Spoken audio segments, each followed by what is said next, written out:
podcast kamu, dengarkan inspirasi dari firman Tuhan, dan jadilah saluran berkatnya. Sebuah persembahan dari Warung Sate Kamu untukmu.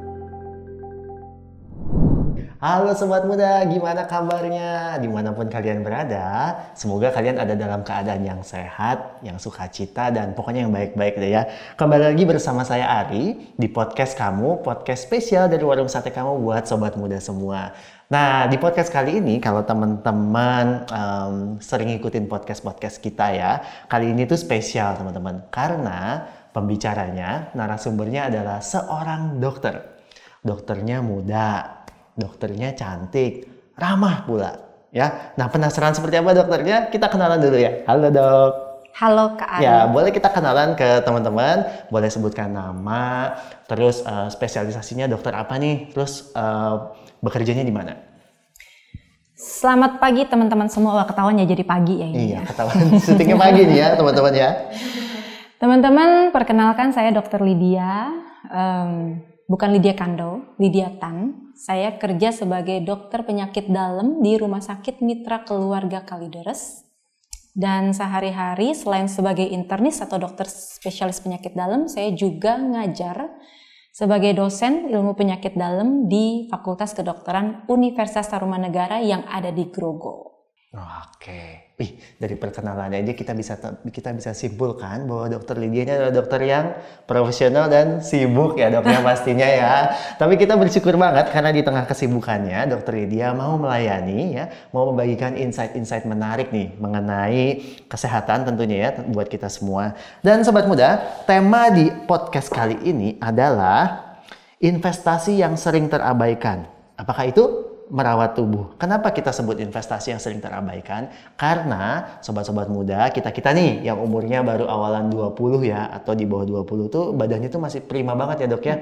Mau tidur begadang bisa. Ayo. Ya, mau tidur jam 3 pagi kelas kuliah pagi pun masih nggak apa-apa, masih kuat gitu ya. Jadi ngerasa ya ini badan gue masih kuat kok ya kan. Terus ngapain gue khawatir gitu kan. Olahraga ya nanti dulu lah ya, makan sehat nanti dulu, kan ada seblak, ada cimol, ada goreng-gorengan ya kan, semua dimakan kayak gitu ya. Dan kita biasanya belum mikir nih akan resiko-resiko yang ada di depannya. Jadi hari ini bersama Dokter Lydia kita mau kulik lebih dalam tentang bagaimana kita bisa merawat tubuh dari dini sebagai apa ya, karena tubuh ini sebagai investasi terbesar kita ya dok ya. Betul sekali. Supaya nanti saat kita tua, saat seiring kita berjalannya usia, hidup kita tetap bisa maksimal, kita bisa enjoy dan juga kita bisa melayani Tuhan. Oke, tadi udah kenalan ya dengan dokter Lydia. Sebelum kita masuk ke pertanyaan-pertanyaan, aku pengen tanya lagi dokter Lydia nih ya kan, kenapa sih dok pilih jadi internis? Pertanyaan luar biasa. Kenapa jadi internis? Kenapa bukan jadi dokter yang lain? Ya, gitu dokter gigi atau dokter kecantikan mungkin ya. Kenapa tuh internis ya? Sebenarnya dokter internis itu namanya juga penyakit dalam. Jadi ngurusin jeroannya orang, ya jeroan, dalam-dalaman ya. Tapi penyakit dalam itu sendiri sebenarnya adalah ibunya dari penyakit. Dari penyakit dalam kita belajar tuh soal yang namanya rambut, kesehatan rambut, mata, THT, gigi, jantung, paru, ginjal, semuanya kita belajar itu. Jadi penyakit dalam itu menurut saya sih sangat holistik, sangat menyeluruh sekali. Jadi kita bisa melayani pasien-pasien mulai dari ujung rambut sampai ujung kakinya, dari luar sampai ke dalam gitu. Jadi ya sehat secara utuh. Dan itulah kenapa saya sepertinya tertarik dengan penyakit dalam dan saya memutuskan untuk jadi dokter penyakit dalam. Dan Tuhan mengabulkannya. Wih, keren banget ya. Jadi sobat muda, penyakit dalam tadi dokter Lydia bilang itu apa ya? Berarti kalau kita ngecek dari dalamannya dulu, itu berarti kita ngecek dari akar-akarnya dulu ya. Betul. Gitu. Nah, kalau pengen jadi dokter sendiri, kenapa nih motivasinya? Kita flashback dulu ya sobat muda ya. Sebenarnya dulu nggak mau jadi dokter Kari. Nah, pengennya jadi apa dong? Dulu tuh sebenarnya pengen jadinya guru. Jadi lihat anak-anak TK itu lucu-lucu gitu ya. Mungkin kan karena cewek ya. Jadi naluri keibuan begitu kali ya mungkin. Jadi waktu itu mau lihat anak-anak TK tuh lucu banget gitu. Jadi pengen jadi guru TK ceritanya. Tapi ya Tuhan berkata lain ya. Maksudnya semua kan dalam rencananya Tuhan gitu kan. Jadi pada waktu SMA kelas 3 itu saya diizinkan sakit. Oke. Nah ini juga nanti yang mau saya share. Jadi kita maksudnya anak-anak muda gitu jangan sembarangan juga nih ngurus kesehatan gitu kan. Hari itu saya merasa kuat, namanya anak SMA, begadang segala macam, bla bla. Akhirnya sakit, dan sakit itu nggak masuk sekolah itu 1 bulan. Wow. Jadi semua ujian nasional apa semua lewat, dan akhirnya pilihan itu cuma ada waktu itu udah dapat beasiswa untuk teknologi informatika, TI. Dulu kan TI lagi booming banget, ya sekarang juga booming. Nah pada akhirnya singkat kata Tuhan kasih pilihan 2, mau jadi dokter atau arsitek. Jadi saya pikir kalau arsitek kan naik-naik genteng gitu ya. Itu pikiran waktu anak SMA tuh. Ya udah saya jadi dokter aja. Selain saya lihat dokter juga kan nolongin orang juga ya. Semua pekerjaan nolongin orang ya. Tapi saya pikir dari dokter sama arsitek kalau satu urusannya sama kayu, sama bangunan gitu ya. Kalau yang satu lebih berinteraksi sama orang. Jadi saya pikir saya lebih senang juga nih berinteraksi sama orang. Lihat kalau orang itu sehat saya juga happy, dia happy, saya happy, semua happy. Oke, berarti keseharian sebagai seorang internis ini lebih banyak di rumah sakit ya dok ya? Lebih banyak di rumah sakit ya. Oke, dan tadi juga sekaligus ada ngajar juga ya. Oke, berarti cita-cita ingin jadi gurunya nggak hilang banget lah ya? Betul. Tetap bisa ngajar. Ya. Oke, nah teman-teman, kalau kita ngomongin soal tubuh ya, kita kan di sini saya yakin nih audiens semua teman-teman ini masih pada muda. Kita juga masih muda ya dok ya, kita masih 17 tahun plus ya, plus dikit nih ya. Nah, kalau ngomongin soal tubuh nih dok ya, kemampuan tubuh apakah sih yang kita miliki di saat muda, tapi akan terus menurun seiring dengan naiknya usia? Nah, menarik. Dulu waktu kita sekarang sih masih muda ya. Waktu kita merasa muda, kita merasa sehat, kita merasa semuanya tuh baik-baik saja. Sebenarnya masuk usia kepala 3 sih, itu setiap tahunnya 1% dari sel-sel kita, fungsi sel kita itu menurun. Jadi semua fungsi sel kita, begitu kita masuk usia kepala 3, setiap tahunnya semua fungsi dalam badan kita ini turun 1%. Gitu. Itu secara fisiologis, secara normal gitu, tapi itu tidak terasa. Itu masih belum kerasa. Nanti mulai kepala 4, mulai kepala 5 udah makin kerasa. Jadi bukan hanya organ-organ tertentu yang menurun, tapi dari ujung rambut sampai ujung kaki, dari luar sampai dalam semuanya turun. Oke, ada contoh yang kelihatan gitu dok? Yang kelihatan adalah mungkin dari rambut. Ya, dari rambut udah mulai putih, 1-2 biji gitu ya. Dan itu mitos tuh yang katanya rambut uban gak boleh dipetik. Ntar makin banyak. Nggak petik mah petik aja. Supaya tetap kelihatan muda ya. Kecuali yang memang genetiknya rambutnya putih semua. Jangan, ntar botak. Terus dari mata. Yang tadinya mungkin nggak pakai kacamata, terus udah mulai aging kan, pakai kacamata. Nanti masuk kepala 4, teman-teman mulai merasakan pada umumnya yang tadinya minus jauh, ngeliat jauh susah. Sekarang waktu kepala 4 ngeliat deket kok udah susah gitu. Itu nggak bisa dibohongin sih kalau umur. Ya, itu dan turun tuh sel-sel di mata. Penciuman, penghidu, sama pengecapan. Kalau dulu asin banget gitu ya. Tapi nanti makin usia, ini kok nggak asin-asin gitu. Tambah lagi garam. Bukan karena mau merit jadi keasinan gitu ya, enggak. Tapi karena memang udah turun pengecapnya gitu. Jadi jangan salahin kakek nenek kita kalau kok nggak asin sih masakan kamu gitu. Karena memang pengecap mereka udah turun juga. Jantung. Dulu bisa lari 100 kilo misalnya. Heart rate-nya mah nggak apa-apa gitu ya. Tapi setelah masuk kepala 3, kepala 4 itu juga pasti akan turun. Ya, paru-paru juga sama. Pencernaan juga sama. Ya, yang tadi bisa pup mungkin, sorry ya, pupupnya lancar. Mungkin makin usia makin kurang lancar. Ngompol juga sama. Tapi Kari, kita bisa menua dengan sehat loh. Oh ya, menarik nih. Gimana tuh dok? Jadi masuk kepala 6 yang namanya lansia itu tidak harus selalu sakit-sakitan. Kita bisa menua dengan sehat, kita bisa menua dengan sukses. Artinya masuk kepala 6 itu nggak harus ada penyakit. Menarik. Masih bugar, masih sehat, masih fit. Itu bisa. Nah, sobat muda, justru itulah yang bakal kita gali lebih dalam ya. Karena kita bocorin ya teman-teman. Kenapa? Karena tentunya kita semua pasti pengennya sehat. Nggak ada orang yang pengen sakit, ya kan? Tapi untuk sehat itu pasti ada perjuangannya. Nggak cuma kita dengan ongkang-ongkang kaki doang ya. Kita perlu merawat tubuh. Nah, dok, ya tadi kan setelah masuk umur 30 akan terjadi penurunan ya. Tadi contoh-contohnya udah ditunjukin tuh teman-teman ya, yang sifatnya bisa kelihatan oleh mata gitu ya kan. Nah, kalau dari kita umur muda sendiri nih, khususnya kita di kisaran umur 18 sampai 24 tahun ya, baik itu laki dan perempuan, apa dong dok yang harus kita waspadai dari umur sekarang? Berarti mau masuk usia kuliah deh. Ya, masuk usia kuliah nih. Dulu tuh kuliah ya, ngapain ya? Oke. Ya biasanya kan anak-anak kuliah tuh pada rata-rata kan ikut temen-temen sih ya kan. Makanya tuh kan ada di itu ayat pergaulan yang buruk merusak kebiasaan yang baik. Jadi ada baiknya juga kita bikin jadi trendsetter kelakuan yang baik gitu ya, kebiasaan yang baik supaya ya lingkungan kita juga oke kan. Kebiasaan yang baik itu mungkin kita bisa mulai dari tidur. Karena ini penting banget teman-teman. Tidur itu adalah yang paling penting. Tidur pada laki-laki usia 18 sampai 24 tahun dan perempuan itu beda. Ya, sampai nanti pun beda. Laki-laki dan perempuan punya kebutuhan tidur, jumlah jamnya itu beda. Laki-laki mungkin bisa tidur lebih singkat, tetapi kita perempuan tidurnya harus lebih panjang dari laki-laki. Karena pengaruh hormonal. Jadi jangan salahin kalau pasangan kita gitu ya, laki-laki punya pasangan ceweknya tidur melulu gitu ya. Tapi itu membuat mereka jadi lebih sehat. Jadi kalau laki-laki butuh mungkin tidur 6 sampai 8 jam, kita mungkin perempuan butuhnya 7 sampai 9 jam. Dengan cukup tidur, semua fungsi sel kita tuh akan baik banget.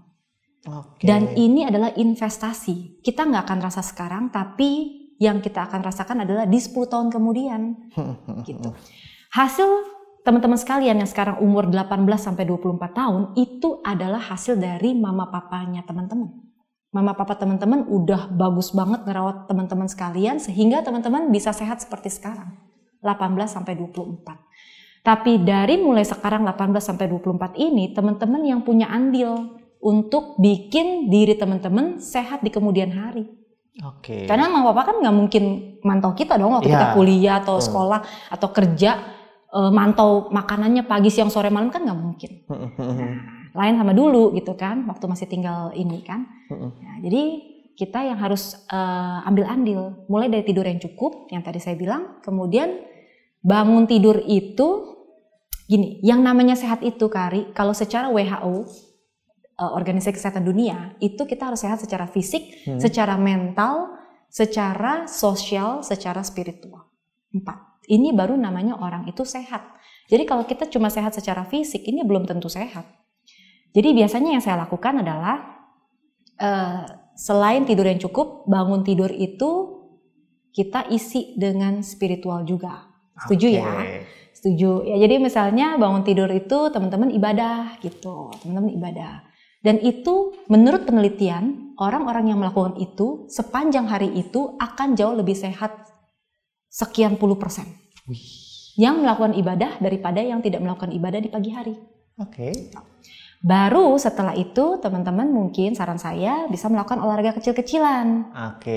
Nah ini kan zaman sekarang apa sih orang bilang, aduh mental aku nggak sehat. Sering banget kan begitu. Mental sering. Diomelin dikit, mentalku sakit nih gitu. Udah habis itu cabut gitu kan. Nah sebenarnya teman-teman bisa modifikasi. Jadi yang ketiga itu adalah teman-teman bisa sesederhana beresin ranjang. Beresin ranjang gitu. Dan itu akan menimbulkan feedback ke diri teman-teman. Dibikin reward positif. Dan teman-teman akan merasakan sehat yang lebih daripada yang tidak membereskan ranjang. Jadi pada saat kita melakukan suatu task, suatu kegiatan dan kita melakukan dengan baik di pagi hari, itu akan reward ke diri sendiri dan itu akan bikin mental kita lebih sehat. Kemudian olahraga kecil-kecilan, 15 menit sampai 30 menit. Ya, apapun yang teman-teman suka. Saya nggak bisa bilang, oh Kari mesti olahraga ini ya, enggak. Jadi olahraga itu adalah yang kita suka, karena itu akan membangkitkan happy hormonnya kita. Kalau saya paksa, oh teman-teman harus, seperti saya yoga, teman-teman harus yoga gitu ya. Itu kalau mereka nggak suka, mereka malah jadi stres dan hormon stres yang tinggi langsung kesehatannya jelek. Wow, kompleks ya teman-teman ya. Kompleks. Jadi keputusan untuk sehat itu bisa dimulai dari bangun tidur. Tapi emang ini PR ya dok ya, karena di zaman sekarang bangun tidur itu biasa saya sendiri gitu kadang ngecek WA ya.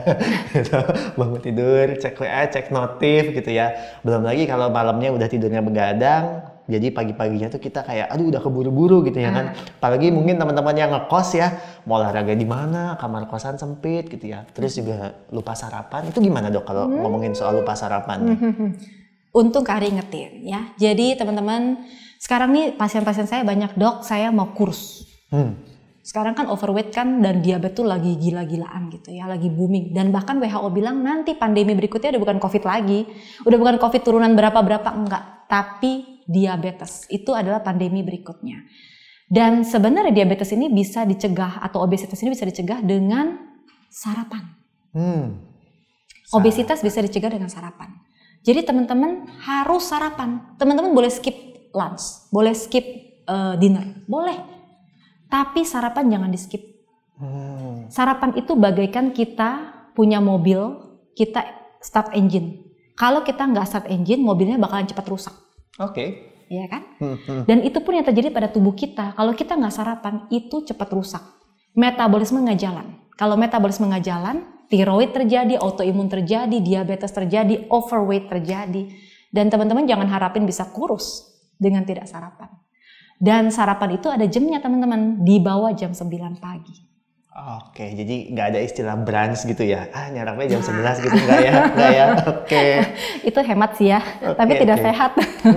Nah dok, ini kepikiran nih ya. Jadi karena tadi dokter Lydia bilang soal jam tidur, soal jam sarapan.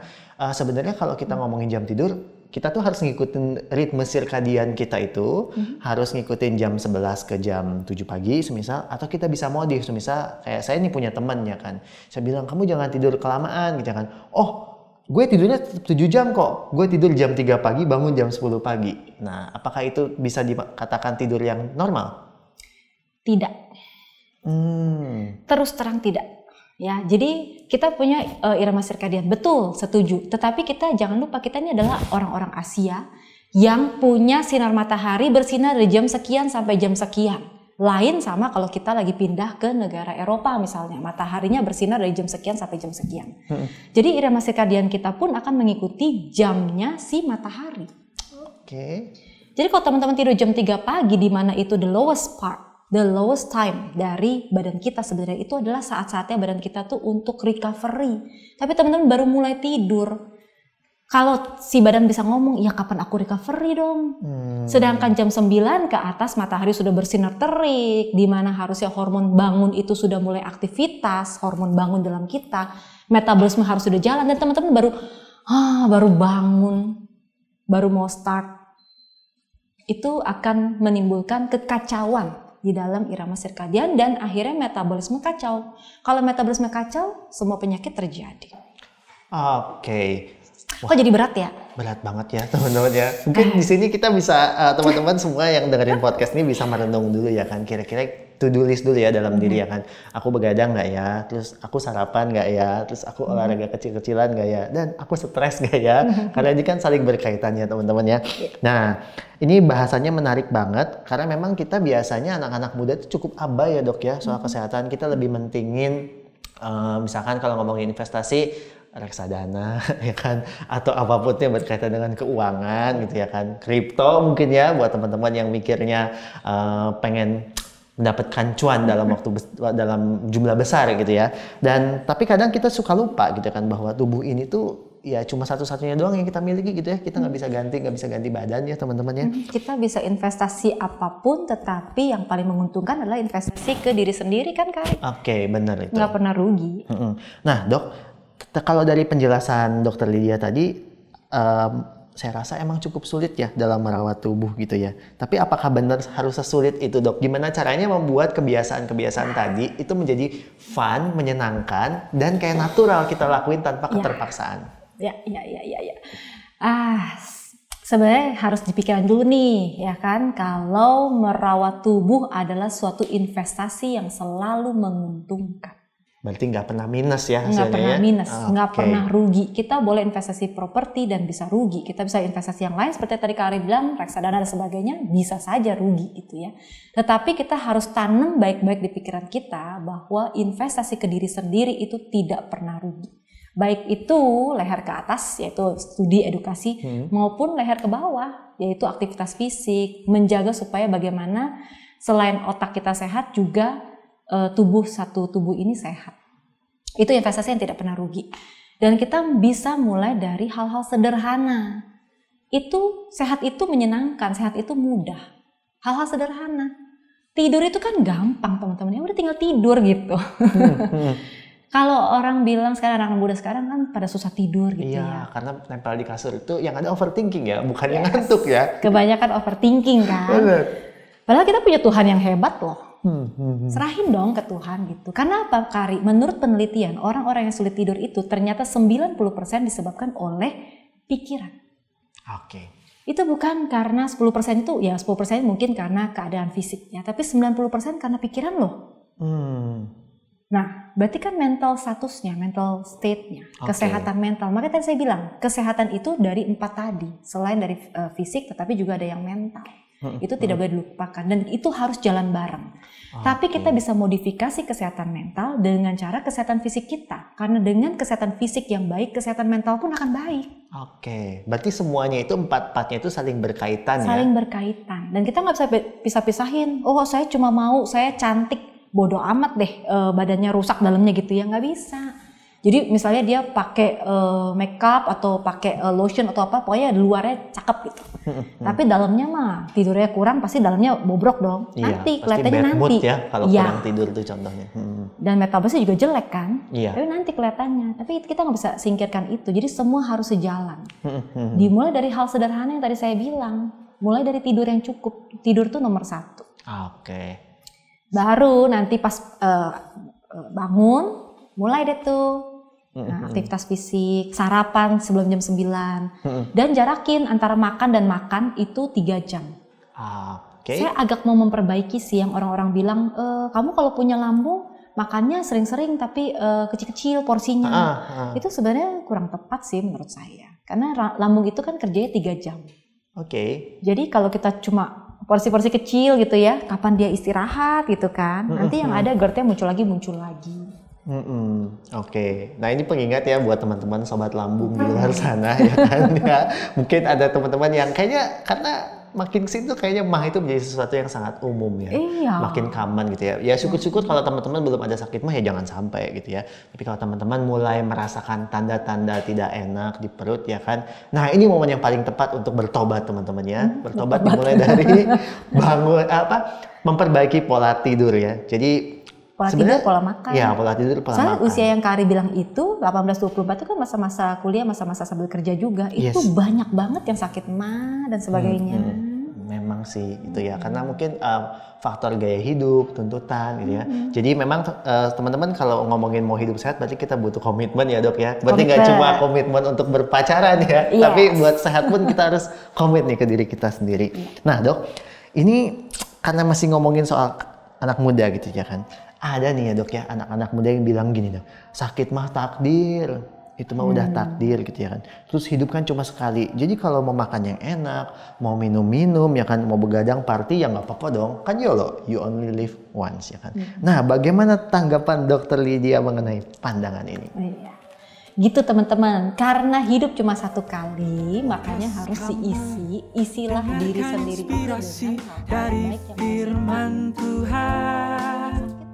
Dan jadilah saluran berkatnya. Sebuah persembahan dari warung sate kamu untukmu.